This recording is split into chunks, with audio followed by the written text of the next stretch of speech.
human rights violations. On Tuesday, January 28, 2025, a conference titled Iran, the Alarming Surge in Executions was held at the UK Parliament, marking the first anniversary of the No to the Executions Tuesdays campaign. Organised by the Association of Former Political Prisoners in the UK, the event brought together parliamentarians, human rights activists, and survivors of the Iranian regime's brutal prison system to discuss Iran's worsening human rights crisis and the urgent need for action. The conference took place amid a global campaign protesting the imminent execution of Mehdi Hassani and Behrouz Ehsani, two supporters of the PMOI recently transferred to 𝐬𝐮𝐬𝐫𝐸 prison. Their situation has sparked grave concerns among human rights advocates, leading to widespread calls for international intervention. We have to try every day, whatever we can do, get their voices out, get their words out, their pictures out there, and put pressure on our representatives to keep putting pressure on the regime to stop their executions. As I said before, the Iranian regime needs to know that there needs to be there are consequences to every single execution that they carry out. Western governments particularly have a responsibility here, and I'm hoping that this government, my government, will take some steps soon both to ensure we do important, if apparently symbolic things like the proscription of the Revolutionary Guard, but also combine with other countries to ensure that the regime gets no economic or political support with our friends, allies and trading partners around the world. At the moment, there are too many people turning a blind eye, and I believe that political pressure is needed here, and public pressure is needed here, and in Europe and beyond, to ensure that the rest of the world does not treat Iran as just one other government, but as a blot on humanity. And the past history of Iran, when women and girls were violated, when they were attacked with acid and physically and abused as well, were things that probably, I remember the photographs, and I think I can probably close my eyes and visualise all of those photographs and all those pictures we see as well. I remember going to an Iranian event where the Baha'is were at, and they were telling me about 9 women who were hanged and killed for what they stood for their protests, and again, just an example of what Iran does to people. The news about Behrouz Ehsani and Mehdi Hassani is absolutely appalling. This situation in which people are tortured into making confessions and then condemned to death and then put through a completely unreal appeal process which inevitably results in their execution is totally unacceptable. And having heard these stories, I would call very, very much for the release of these men and for the commutation of these sentences, because it is totally wrong and we must do all we can internationally to save them. As we heard, over 1,000 executions last year. There are very, very clear indication of the ongoing horror in Iran. And, you know, in doing this, there's no question the regime is trying to terrorize people, terrorize them into submission to the regime. The National Council of Resistance of Iran, under Madam Maryam Rajavi's leadership, works tirelessly to advance and to garner international support for this movement, even in the face of the relentless threats from the IRGC. Madam Rajavi is a woman of the most extraordinary courage. She's a very, very fine leader for you all. And she is leading this global call to end executions and to recognize the legitimate popular struggle for freedom.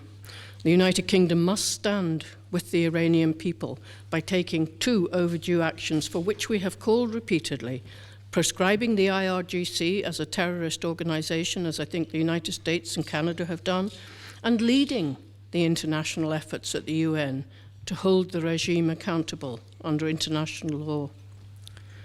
I'm sure in line with all the other politicians that you've spoken to today, when I hear about what's going on in Iran, we always think, how can that happen in our living memory, in our lifetime, and how can we be watching this unfold in front of our eyes, and what else can we do?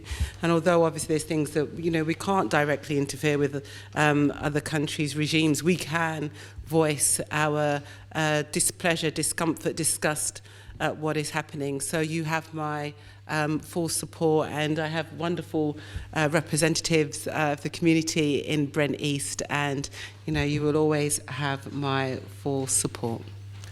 The oppression that we see, the fact that we have a so-called moderate as president, and yet we have hundreds of people being executed.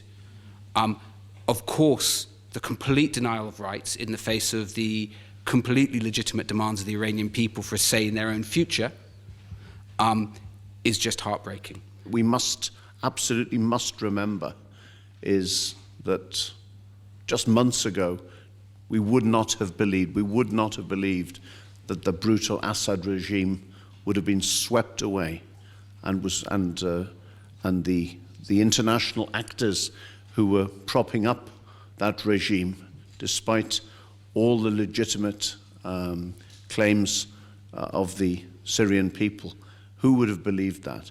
And therefore, at one level, the Iranian regime still has the trappings of power and the tools of oppression, but in another really powerful way, it's incredibly fragile.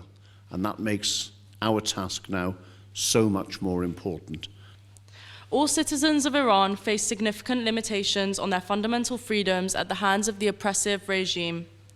Women, especially in Iran, lack basic rights and individual liberties.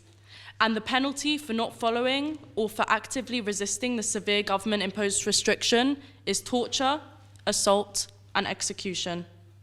The stories of suffering and oppression extend across every family in Iran. Myself, my father's aunt was thrown into prison while pregnant. She gave birth in prison and continued to raise her baby in prison for the first 3 years of its life. My father's uncle, his tortured body was thrown into Evin prison as a threat to prisoners to show what happens to people who resist.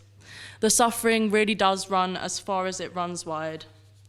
My name is Ahmad Ibrahimi, and I was a political prisoner in Iran from 1981 to 1991. I was also one of the plaintiffs, as Narges told, plaintiff of the trial Hamid Nouri in Stockholm. He was one of the perpetrators of the massacre 1988 of political prisoners in Iran. Last year, more than 1,000 people have been executed in Iran, and Iranian regime used execution as a tool to stay in power. And sadly, Iranian regime is #1 executioner in the world. My name is Reza Rahmanfard, and unfortunately I suffered 5 years in 1980s in prisons in Iran, subjected to medieval torture of the clerical regime. My younger brother, Nader, was 20 years old, was executed by firing squad. Nader in Farsi means unique, and he was really unique.